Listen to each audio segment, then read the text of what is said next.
So welcome everybody. I'm Toni Massaro. I'm the Interim Director of the Haury program.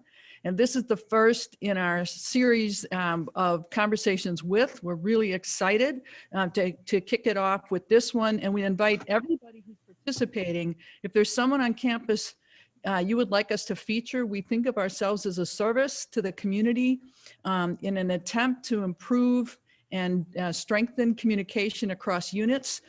With respect to those many people on the U of A campus who are working to serve Native communities and Indigenous peoples. It's an exciting time for that, and we're going to tell you about that today. This conversation is with Nathan Levi Esquerra, and he earned his, just a little bio and then some rules of the road. He earned his bachelor's degree from Brigham Young University, where he studied communication and sociology. He also holds a master's degree in social and economic development from WashU in St. Louis. The SVP joined us, the University of Arizona, as our first SVP for Native American advancement on September 8th, 2020. And we can tell you he hit the ground running. He was already present at a major conversation that the University of Arizona water specialists have on a regular basis with the Navajo Nation. He was on the call, introducing himself and reaching out to that community. And I know that he's eager to do that with all 22 tribes whom we serve. For nearly 2 decades before coming to us, he served as the director of the Center for American Indian Economic Development at NAU's W.A. Franke College of Business. I think it's Franke, not Frank. If so, I apologize. Franke. Okay. There, he led the center's mission to provide business consulting, training, and educational workshops to support entrepreneurship and economic self-sufficiency among tribal members, a theme that I think he hopes to continue here. Before that, he was a business development representative for the Arizona Commission of Indian Affairs, which now is known as the Governor's Office on Tribal Relations, where he served as the primary contact between the state and the 22 tribal government bodies in order to advance both social and economic development. SVP Esquerra is a member of the Chemehuevi tribe, Indian tribe based in Havasu Lake, California, where he served as the tribal council chairman from 1995 to 1997. We're extremely proud to have you join the Wildcat family and to continue the relationships you've already formed with so many in the outside community and to enable us to do our job better. The rules of the road for today, we have a limited amount of time. We've got a couple of questions that we prepared in advance for him. And then we hope to maximize his opportunity to talk to us about his goals and how we can help him achieve those goals. In the chat, feel free to put your own questions, even if we don't have time today and we want to honor the limits on your time. To answer the specific questions, we'll follow up. We'll get those answers and get them back to the people on this call and any others who might not have been able to join us, but who have these sorts of questions for the SVP. So without further ado, I want to turn it over to him and start with a little bit. So who are you? What brought you to us? And maybe talk a little bit about your path, professional and kind of life path up to this point that brought you to us here at Arizona. I'm turning it over to you there.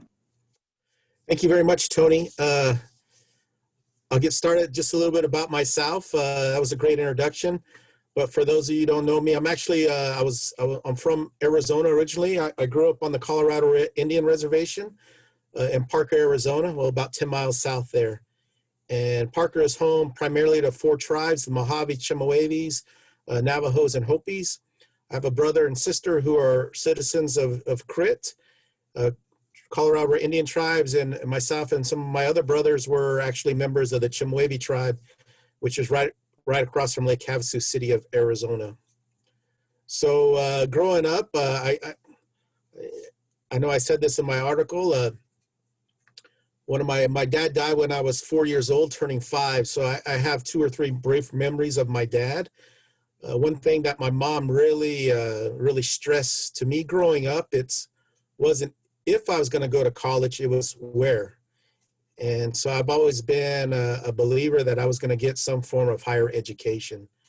And I think that's probably one of the things that made my road different than some of the friends that I grew up with, knowing that I was going to go to college. I'm proud to say I was able to go to school, and one of my passions, and I don't think we'll get a chance to get to it, but if we do, will be financial literacy and financial education. And the route I took, I was able to get through without having any student debt. And I know that's a huge concern that exists now. There's just avenues to explore, but that was one thing that I didn't have much money's growing up, but I knew I was going to college, and I was able to maneuver a road that provided to be paid for. I guess what I want to say is when I was at sociology class at BYU, one of the things that really stood out to me is there was a professor, Jacobson, and I still remember sitting in this auditorium classroom, and he was talking about how African-American youth die of gunshot wounds in this housing project in Chicago area, Gabriella Green or Green Gabriella. And he said, we owe it, he pointed to the classroom, we owe it to them to make their life better. And when he said that, it really hit me that I owed it to a part of my culture traditions to make their life better. I mean, I felt it, there's no denying it. I went home and I told my wife that when I graduated in December, we were moving to Chemehuevi, and she just thought I lost it because whenever we'd go visit Parker and I'd go home, she'd always want to go to my tribe. And I was like, I don't want to go there. There's only one road in, one road out, and we don't want anything to do there. So she was kind of surprised, but I felt that desire, that calling in my life that I needed to do this. And I was really fortunate to go to work for my tribe. And at the time we had 5 people, and we were able to grow. I was really fortunate. I served as a tribal planner grant writer, and the very first grant I wrote is I got us automated. We were in the 90s. We didn't have computers yet. I had a computer at my house. So I still remember that process of going through that route, computers arriving. I mean, it's eyes are lighting up. How do I operate it?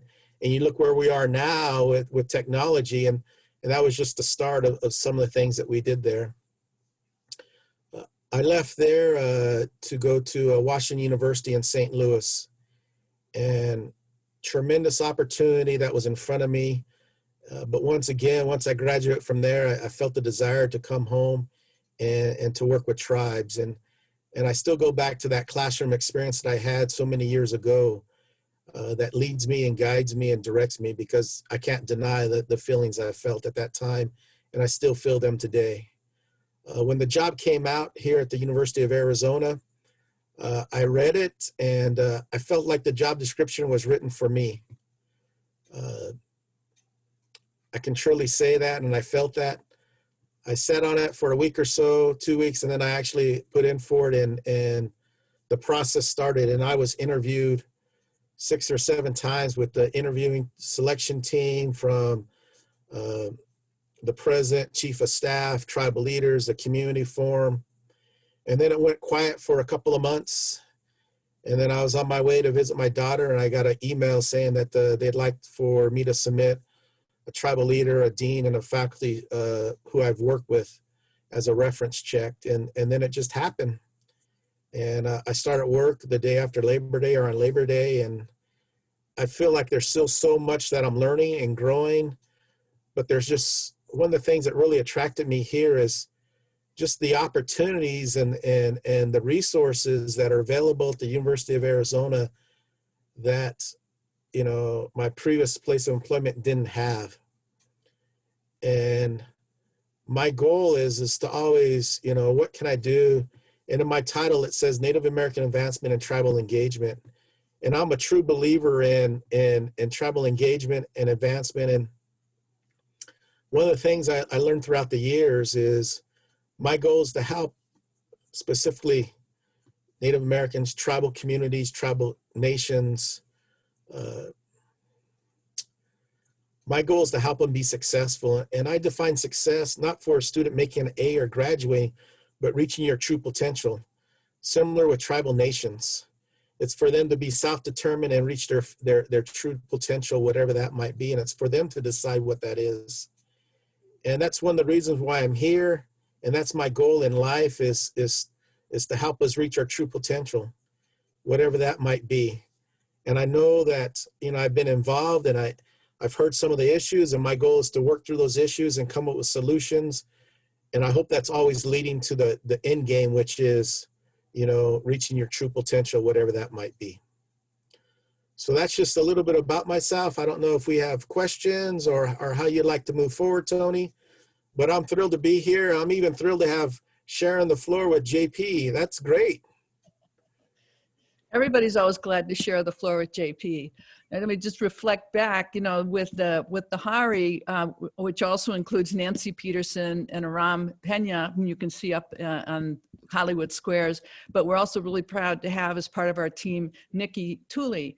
And Nikki said, when I said he hit the ground running, and you would have been able to read about this in our capturing a bit about the SVP in Tuesdays with Haury. Nikki made the point of how impressive it was to have his voice on one of these calls and to have senior leadership from the University of Arizona present at the meeting and reaching out. So you've already made an impression on one of our students, Nikki, graduate student here, in the way that it sounds like someone made an impression on you when you were studying sociology. That's how it happens, handing the candle on. So thank you for that. The next question that we have sort of more generically, how do you want us to help you? How you have set up your early goals, and maybe you want to go through a few of them.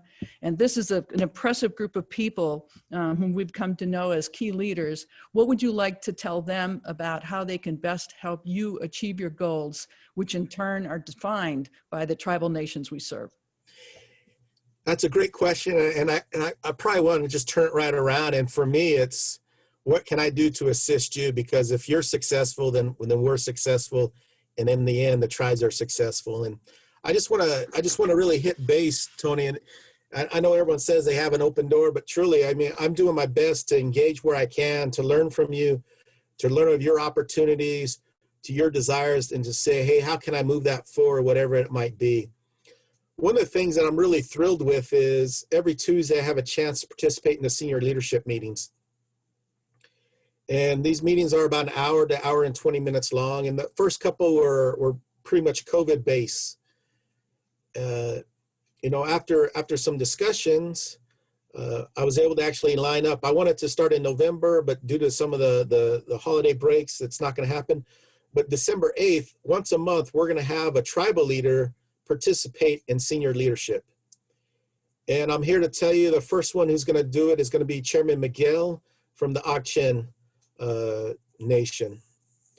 And 2 weeks ago, President Robbins and I actually went to Ak-Chin and actually met with Chairman Miguel.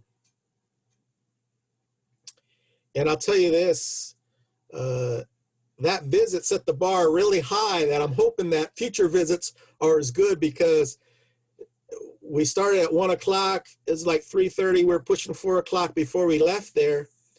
And Chairman Miguel said something that really resonates with me. He said, I feel like I'm at my dinner table among friends talking. And what I often tell President Robbins and others, if you're going to work with tribes, it takes a lot of patience. From patience comes respect, and then from respect comes trust. And I think just at that moment of time, we were doing that with one tribe. Now, that doesn't mean that that's the answer for Ak-Chin and we're going to be able to collaborate. That's the end goal, right? Is what can we do to collaborate with Ak-Chin to them to reach their full potential. But that's just one instance that I'm hoping that we can have many more of those opportunities to not only engage in tribes. And what I told President Robbins, what I really wanted to do, because we asked for talking points, and I said, our talking point is to go in and listen and learn. Hear firsthand, what he wants to say. Don't go in with the solution and the answer. Go in with open mind to find out first, anything that he wants to talk about. And I think that really changed the dialogue. And I think what happens a lot of times is when we engage with tribal nations, we tend to go in and say we have the solutions, but in reality, they need to be tribal focused. They need to come from them, and we need to collaborate in the system in achieving that. So I'm really thrilled with that opportunity for that one meeting we had. The president is really looking forward, and like I said, the bar was set really high with that one, of future meetings with tribal leaders. One of the things that we want to do is I'd like to host the Native Nations for tribal leaders to come to campus. With COVID and some of the restrictions, we're going to limit that, and we're going to be bringing in between 3 and 4 at a time, starting in March or April. The first one will probably be with President Burnett, with the Fort McDowell Yavapai Nation. And the reason being, it was her idea. And when I go into these meetings with tribal leaders or even engage with other, faculty, staff, and key people within the university, I really want to hear what their agenda is and how can I move that forward. Some of them are going to take a little bit more time than others, but that's my ultimate goal. So when you ask me about my goal and my mission, it's really how can I help others reach their full potential and be successful, because in the end, I'm successful. So that's my goal right now. That's what I'm doing. I've heard some great ideas and thoughts from many people, and I'm doing my best to push that forward, those goals and objectives as much as I can. I know you've also said, that's wonderful and true. You also said something that hasn't had an impact on us, where you said you go, you listen, and you come back. That it's not just hello, now you know who I am, but that the conversation becomes regularized and continues, and the listening continues. And that was impressive to us. We've also heard about on campus some of our colleagues who have, before COVID, created, I think of Dr. Carletta Cheap as an example, immersion programs that take our students and our faculty to the various tribal communities themselves, so that it's not something abstract, but they're actually on site. And I think that also would be consonant with the vision that you've articulated. Also, I mean, what you're saying, we have a formal policy, as probably everybody today on this call knows, for a respectful tribal engagement that comes from ABOR. We owe a lot to Karen Francis Begay, to the creation and enforcement of it. What is your sense of that policy and what it means for the University of Arizona's outreach? Well, that's really great, because there is the consultation policy, and we're in the process of taking ABORs to another level and making it University of Arizona consultation policy. And there's a draft form of it right now, but one of the things I found out is I wanted to have tribes have an opportunity to comment on it, right? I mean, for them to actually see it, to get a feel for it. And one of the things that I think is a struggle is, and I've struggled with this, and if anyone in the group has the answer, I'm open to it. One of the things I struggle with in my previous employment is when I engage with tribes and we assign agreements, and I'm a true believer in respecting tribal sovereignty. And sometimes the issues that come up with ABOR is that if there's any adjudication or whatever, it has to take place in state court, when in reality, for me, that's a slap in the face of tribal sovereignty. And so that's one of the issues that I'm always struggling with, is how can we truly respect tribal sovereignty? And I think one of the things that we're looking at the consultation policy is, hey, we're going to respect the tribal's ordinances, laws, and all that. And indirectly, that's going to subject us to the laws of the land, in this case, of those tribal nations. So that's in the tribal consultation policy, and I hope to move that forward. I know I might get myself in trouble in saying that, but I truly want to support these tribal nations. And I think we need to do that. That's one thing that we need to do. The other thing in the consultation policy is, I've always heard is, hey, it needs to have teeth. Well, in there, it talks about censorship. You might lose your employment if you don't follow, consultation. And for me, consultation isn't calling up the tribe and say, hey, we're going to do X, Y, and Z. It's truly having a consultation policy. similar to what I said with when I went out with the president, listen to learn and see where the opportunities are and grow from it. We may have projects in mind, but we need to make sure that those tribes are in agreement, and they might change it a little bit to really make it meet their scope. And that's what we need to be able to adjust and be able to do that with them. The one thing I think people need to understand, and Toni, you mentioned it, yeah, we need to follow up, and follow up. But I think as you learn and you listen, you'll learn what items you're following up on. And those are the ones that are truly making an impact within those tribal communities. I'm sorry, I don't have anything more. That's a lot. I can say that what Haury has done, it pivoted in its primary focus in the wake of COVID. And one of the things, the two pivots are going forward, emphasis on, well, it's the Tribal Resilience Initiative, and it's got two components. One is outreach, the research going to the nations, especially focused on Navajo at this time, and water resilience. But we quickly realized that that couldn't succeed without a second prong. And I see it embodied in our new SVP, but it's to build a stronger pipeline here at the University of Arizona across disciplines to provide support, more support for our Native and Indigenous faculty, staff, and students. I think that that's the key in engaging in this type of respectful outreach. And we can say, thanks to, example again, Dr. Chief, but not only, the outreach, when it is authentic and sensitive, it's effective. And you can forge partnerships that enable you to, again, meet their goals rather than having them meet ours. And we want to enhance everybody on this call and across campuses' ability to do this. Again, we see ourselves as in service of your goals here on campus, in the same way that the SVP thinks of his role as well. And let me Toni, see. Yeah, sure, go ahead. Can I just say two things to that? So one thing, I'm glad you mentioned that, because I think one of the things that's really needed here in respecting tribal engagements is actually developing, whether it's a cultural center, Native American Cultural Center, or student center, expanding that, and maybe having the opportunity for Native American Student Services to engage with AIS and vice versa. So you actually have that interaction at that level, and they can see themselves, reaching these levels, whether it's in education or whatever the research or faculty members teaching. I think that's one thing we need to really concentrate on. And sometimes COVID has presented some challenges with that, but I think there's also opportunities, and it's what is our ability to pivot to actually make that happen? And that's one of the projects I'm working on.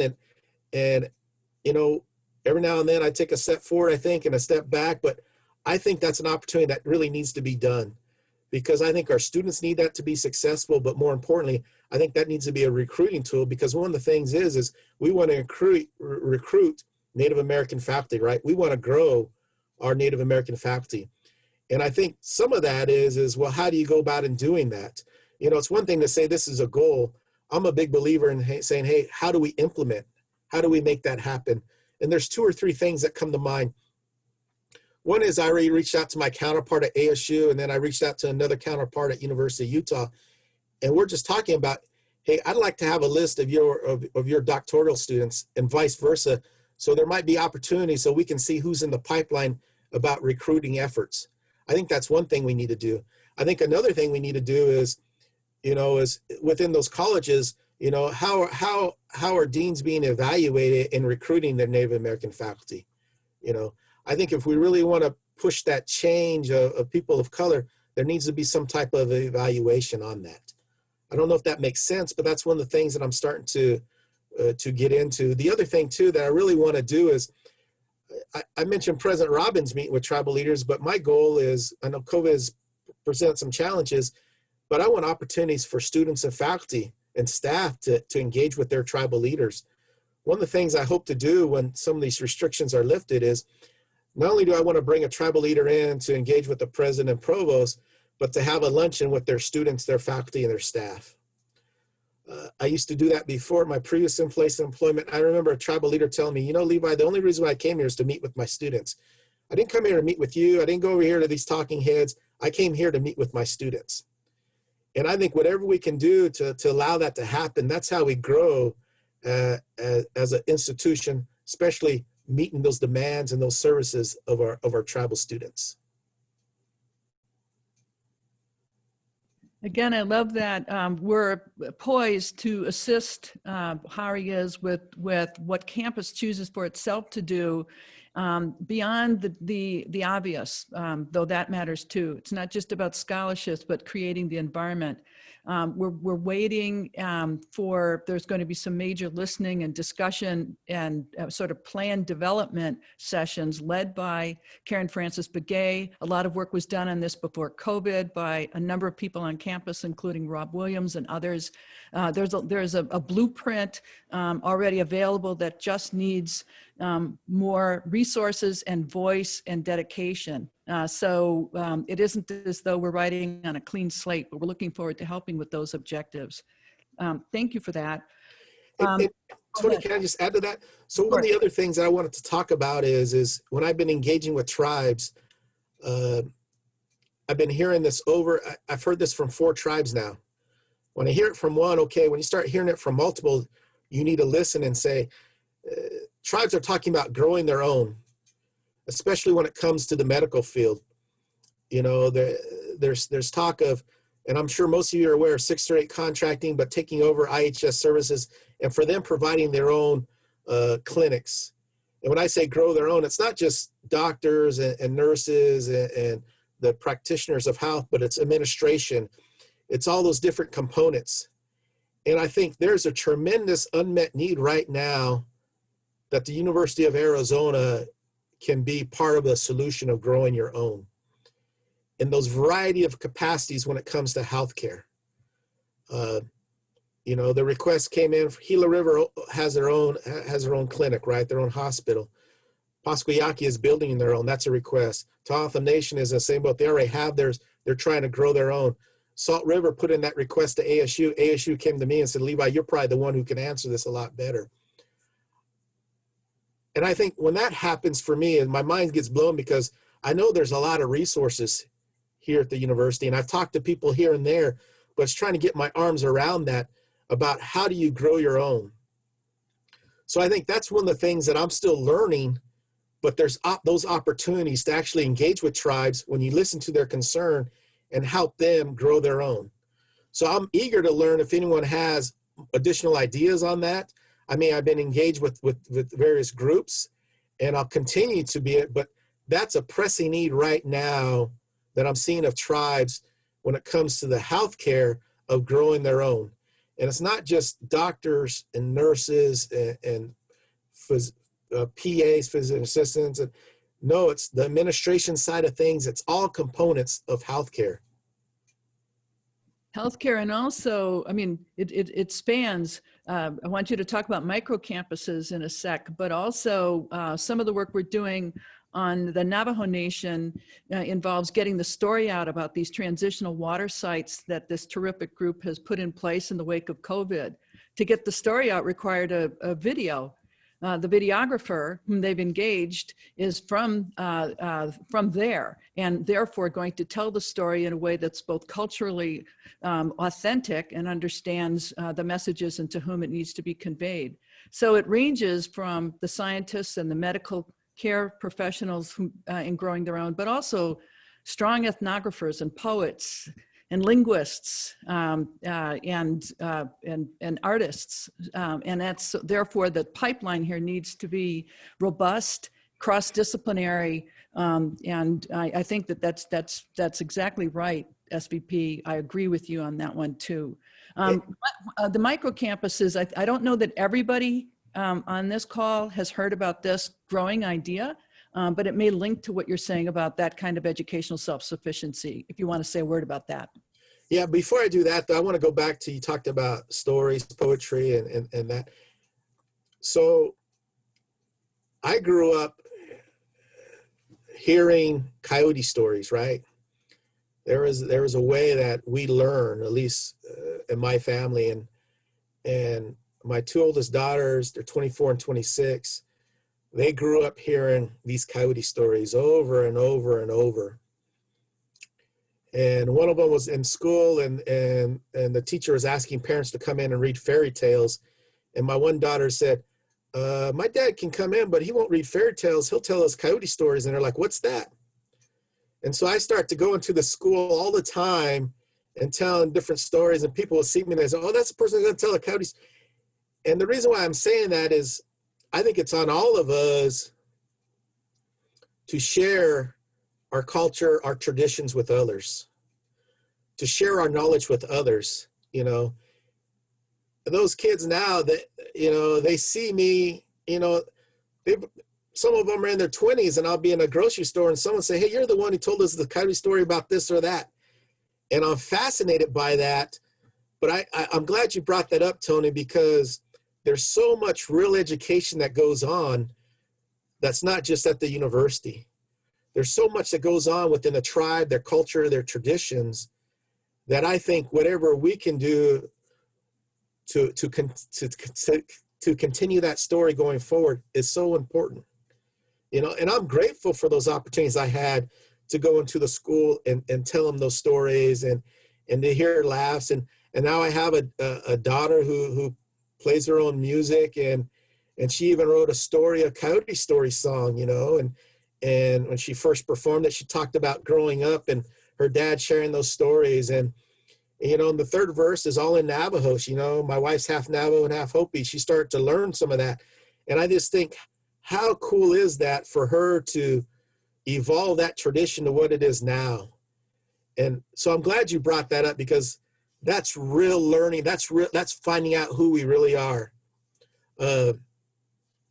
So I'm sorry to cut you off before the micro campus, but I wanted to get that out there and challenge everyone. Share your cultures, you know.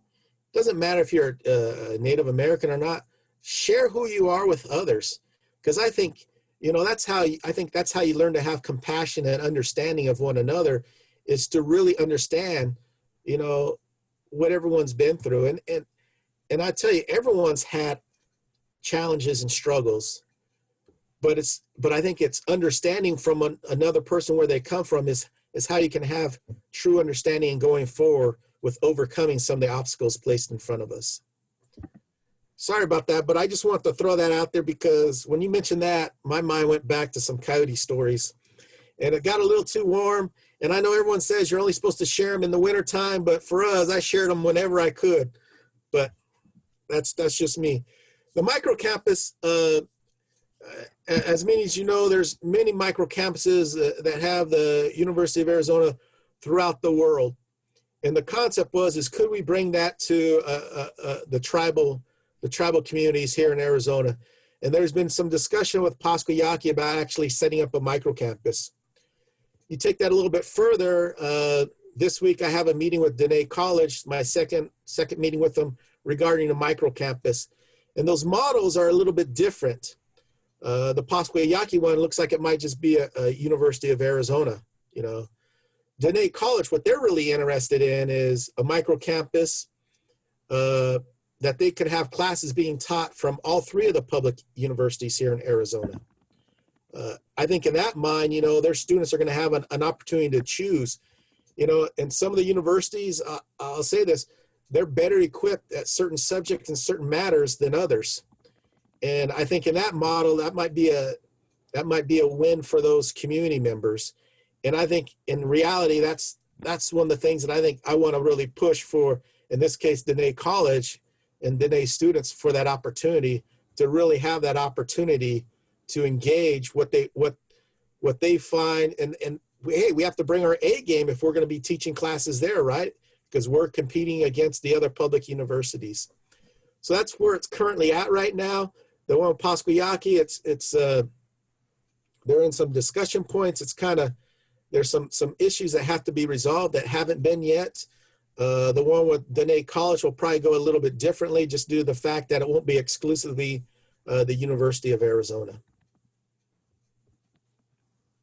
Haury is behind you on that. I see that among the participants here is Dr. Crystal Tully Cordova from the Nation, one of their principal hydrologists, and has been a fabulous partner to us. And she has, along with the rest of the Water Access Coordination Group, been very interested in bringing together multiple universities, Johns Hopkins, ASU, Northern Arizona, University of Arizona, and philanthropists and not-for-profits and intergovernmental partners too, critical to solving the whole problem. As we become more scalable problem focused, I think the Arizona Institutes for Resilience really has that as their objective. It's going to be essential to form these kinds of partnerships. Thank you for saying that. It's about serving the communities, not just our brand, though we want our brand to be beautiful and lovely and collaborative too. All right, we are closing in on almost the 40-minute mark. I'm going to open it up. We have more of the meeting versus the webinar where we can really chat. So if you have something to say, kind of shake your hand, not your fist, and offer a question if you've got one, please. I'm looking around, doing my Jim Beiser, scanning the scene. I know Nancy put in that she'd like to hear a coyote story before the conversation ends, and I can certainly do that. That sounds like a really good idea. Yeah, Nancy, you would, and it's beautiful, and I agree. Go ahead, tell us a coyote story. I told this one about Chimway, but does everyone know how the bear lost his tail? No. So the story goes like this. Back in the day, the bear had the most beautiful tail of all animals. And each and every day he would go around and say, "Look at my big, beautiful tail." He'd come up to the coyote and say, "Don't you wish you had a big, beautiful tail like mine?" And he'd go on. He'd go to the fox, he'd go to the frog, he'd go to the beaver, and all he talked about was his big, beautiful tail. Well, Coyote, being a little trickster that he is, says, "You know, I'm tired of the bear bragging about his tail." And he waited for the winter time to come.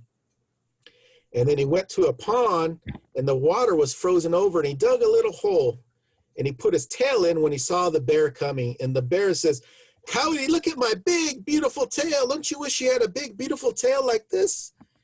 And the coyote says, "I sure do, because if I did, I could catch a lot of fish." And the bear said, "What are you doing?" He says, "I'm catching fish. And if I had a big, beautiful tail, we could catch a lot of fish." And the bear says, "Okay, I'll try it." So the coyote got up, and the bear put in his big, beautiful tail. And he says, "This hurts, Coyote." He says, "Oh, that's just the fish just nibbling. Just give it a little bit of time." And waited and waited and waited. And soon the hole froze over with the bear's tail in it. And the coyote yelled, "You have a fish!" And the bear jumped up in excitement and ripped off his big, beautiful tail. And so today, the bear is still embarrassed by it. So every winter, when the weather starts to get a little cooler, the bear goes and hides because they're embarrassed about bragging about their big, beautiful tail and how they lost it.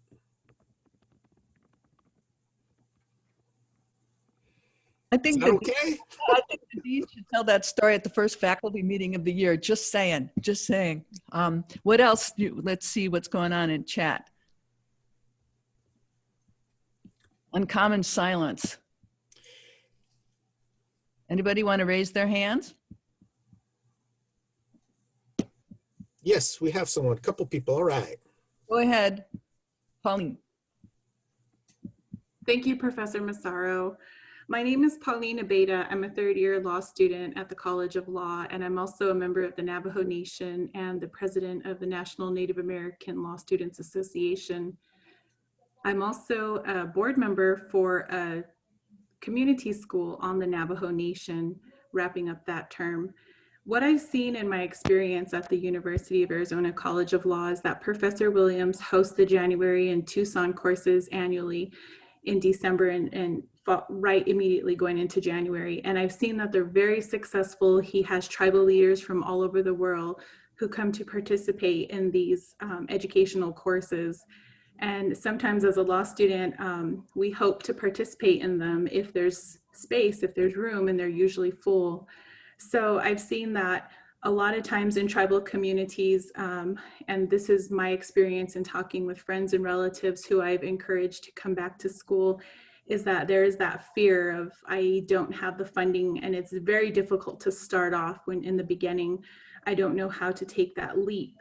So a lot of times they're secure in their employment, and they're they're wanting something a little bit more short term, but they still want to increase their knowledge base. So I think January in Tucson courses are very popular because they're condensed sessions, and the tribes can easily pay for those for them. So with that being said, do you think that we could expand those types of services and programming for tribal nations, for Native nation building in the areas of education, even Native nation leadership, infrastructure? We had talked about water development earlier. What types of ideas do you think you have moving forward for those condensed type of classes to offer to Native nations? At least get them introduced to the university, and then maybe that will create that trust, that connection, so that when their children are getting ready to go to higher education institutions, they're very comfortable with the University of Arizona, and they know that it's a trusted institution that they would want to invest in. Thank you. Yeah, that's a great question. Thanks so much. You said, could we expand it? I think in reality, it shouldn't be a could, it's we need to. And we need to expand, not just in the areas you mentioned, but in all those facets. And I think as we engage with tribal leaders, we hear firsthand what they're interested in us growing. You know, I mentioned growing just the medical field, but you start listening, there's areas of opportunities that go way beyond, you know, just the 3 or 4 that you mentioned. So I think we need to, it's not could we, but we need to expand those efforts. One of the things that I've heard often is, you know, expanding tribal leadership training in that. And it seems like every university I go to, they always have a Native Nations leader, tribal leadership training. And I was at one about 3 years ago, and it was really fascinating. Not but the topics being taught. One of the tribal leaders said, hey, you know, it's great to be here. I'm seeing old friends. But in reality, I see my tribe as a Fortune 500 company. And what I'd like to see is having Fortune 500 CEOs and CFOs here where we could rub elbows with them. So in essence, what they were requesting wasn't a training, but it was, how do we expand our network? And Pauline, I think what you're saying is these opportunities, these January in Tucson, there's some great program trainings there. But I think one of the things that behooves us is we need to grow your network. We need to grow the network of tribal students, tribal leaders. I think that's imperative to reach your true potential. Is once you have a network of like-mindedness or of areas that you want to go, it'll help you along the way to achieve that. I don't know if that makes sense or not, but that's one of the things that I'm always looking at. And I'll tell you a story. I was leaving President Javier from Salt River one time, and he kept saying that, oh man, I just slipped, the guy slipped my name, but he's the CEO of the Derek Hall. He says, hey, I got Derek Hall waiting for me. I'm like, yeah, right. He says, no, I really do. So we talked a little bit and we wrapped up and we walked out there, and there's Derek Hall, who's the CEO of the Arizona Diamondbacks, you know, and I walked over right away, shook his hand, started talking to him. I called our development officer and said, hey, come and talk. She had no idea who he was. And then it dawned on me, you know what?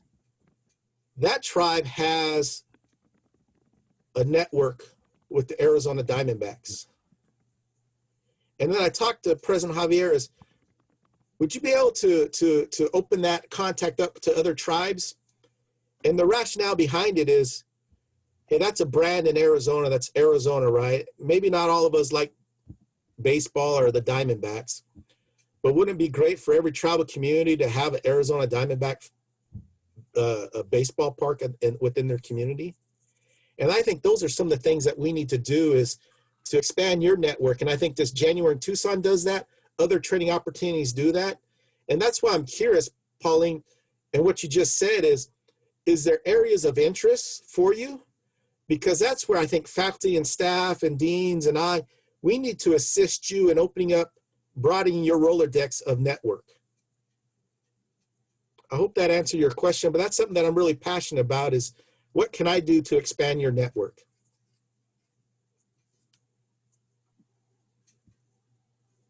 So let me just say again that communication across what's happening on campus, this is really helpful for people to learn about this program. If you don't already know, if you have information items like this where you want the rest of the community to be aware of it, we'll put it in Tuesdays with Haury, because a lot is happening. And we know information's been, in the past, someone like Claudia Nelson, who's a repository of tremendous wisdom and information on campus, Native Nations Institute, Indigenous Peoples Law and Policy.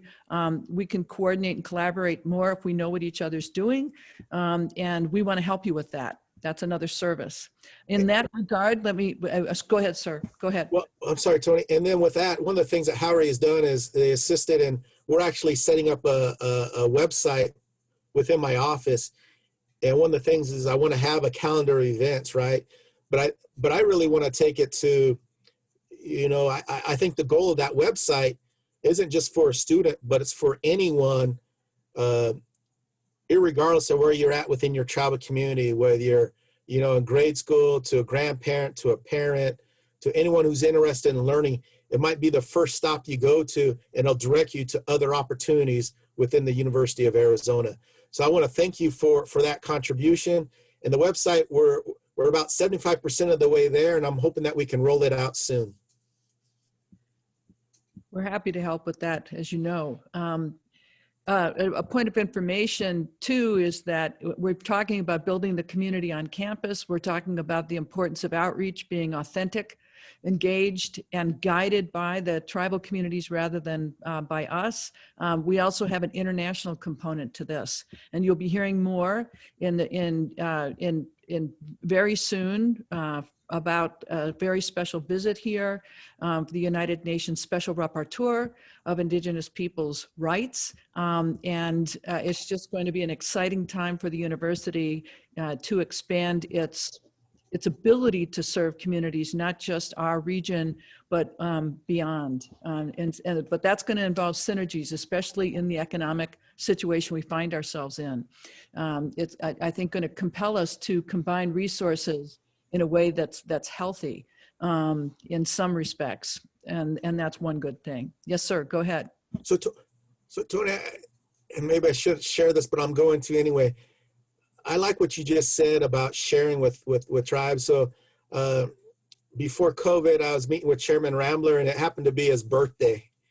And before we went in to meet with them, a couple of ladies that they had some roast opinion soup and all that. And I'm there with my boss at the time, and I'm eating it, and he's having a hard time eating it, you know. And so I look at the two ladies and I say, "Do I have your permission to slurp it?" Now I did that because that, with me and my tribe and my culture, that shows, hey, a great appreciation. They said yes, they giggled, and they said, "You're one of us," you know. And I think there's certain things that we need to do and be mindful of that, you know.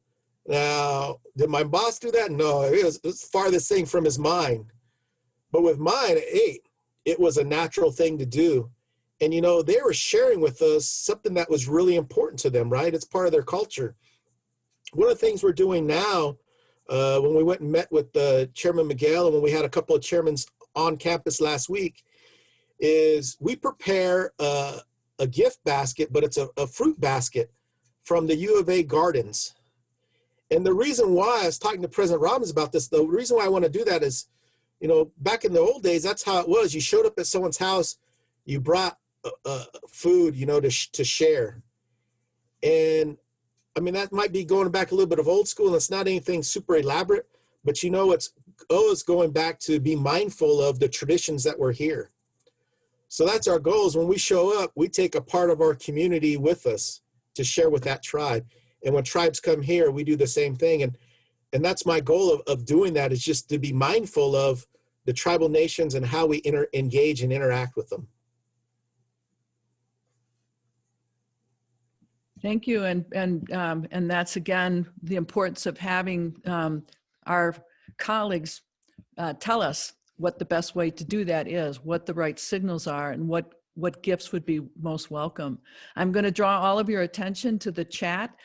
Thank you, Rebecca De La Torre, who says to everyone, I would love to share information on 25 entry-level natural resources positions my agency will be hiring this coming month, and we'd love to have U of A students to apply. Thank you so much for that. That's the kind of connection that we're talking about, and that we can enable these relationships to be formed and these young careers to be advanced. I think that Dylan has raised his hand, so I don't know if you Thank you. want Go to ahead. comment something. Yeah, wonderful. Go ahead, Dylan. Thank you. I do want to ask a question, but I wanted to make sure also, Nancy, I saw that you had raised your hand earlier, and I didn't want to cut in line if you still wanted to. No, that's all right. Okay, thank you. Well, my name is Dylan Dobson. I'm a second-year law student here at the university. I'm the vice president of the Native American Law Student Association. So Pauline, friend and colleague, is the national, and I'm here in the local one. And I'm also a member of the Cowlitz Indian tribe from Washington State. And so first, I just want to say that on behalf of Native American Law Student Association, we're so happy to welcome you to our community. And your presence here it really means a lot to all of us. And I think it's very much a vindication of the work that Native students, not only in the law school, but across colleges have put in over the last couple of years to see a Native person here in a senior leadership position at the university. So first I want to say thank you and say welcome. And then I also want to just kind of comment a little bit and also ask a question within that on your point of tribes growing their own, which I think is really, really important, and something that we've all discussed kind of in that regard. An issue perhaps that we've kind of experienced and sort of we've heard echoes of again across campus is the sort of the ways in which the communications and cultural competency of the financial aid departments can grow so that they can have the best relationships possible with the various tribal education departments and scholarship departments. And there are a number of students, unfortunately, who we, in collaboration with Pauline, had taken a survey last year trying to kind of get a sense for what the issues were. There's some students that even had reported that they were forced to take out loans because the financial aid department was not being timely with their communications with the tribal scholarships. And, so reducing, kind of as you mentioned as well, being fiscally responsible and reducing our debt load is something that is really intimately related, we think, to tribes growing their own. And of course it benefits us all individually as well. So anyways, I would just like to kind of call your attention to that. And I really commend the work that you're doing facing outwards. And I hope that sort of our experiences can be kind of the last experiences of this sort, that future Native students won't have to deal with these same issues in part because of your presence here. So thank you so much. And Dylan, thanks for that comment. And I don't know if there's a question in there or not, but one of the things is I wanted to say just this morning, I was actually in a discussion with NASA, on that. And unfortunately, I was talking with the tribe, Yavapai Apache Nation, and their chairman told me that due to COVID, they weren't going to be able to give any scholarships for, the spring semester coming up. And I was inquiring, saying, how has that impacted other tribes? And what I learned is that, there's some issues there that I just learned of today that I need to start addressing.